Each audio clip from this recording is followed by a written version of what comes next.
وسلم کی ذات کے لیے ہے، اور اس کے بعد سلام ہستیوں پر جنہوں نے اپنا مال جان سب کچھ راہ خدا میں قربان کر دیا۔ آج کا دن محرم الحرام کا دن ہے، یکم محرم الحرام کا دن ہے، جمعہ المبارک کا دن ہے، بابرکت دن ہے۔ اللہ کے پاک بارگاہ میں دعا کرتے ہیں کریم خدا جو مسجد میں موجود ہے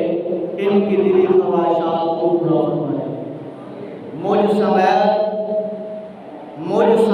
جو مسجد میں موجود ہے، کوئی ہمارے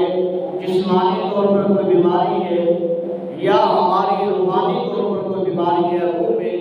اللہ صدقہ پاجتن پاک کا، صدقہ چار یاؤں کا، صدقہ امام الانبیاء کی زلف عنبرین کا اس کو دور فرمائے۔ اب آپ اسی وقت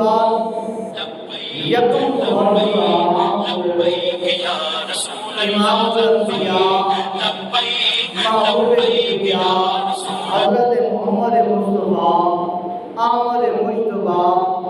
صلی اللہ علیہ وسلم کے پیارے یار غار یار نزار حضرت عمر بن خطاب رضی اللہ تعالی عنہ کی شہادت کرے ہیں۔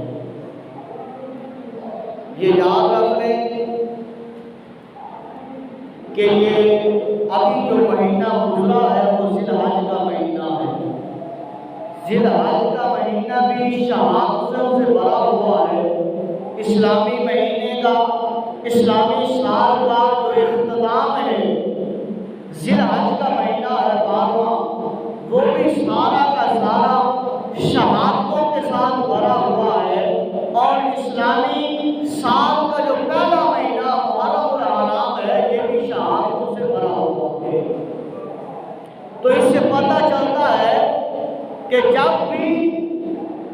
اسلام کو عروج ملتا ہے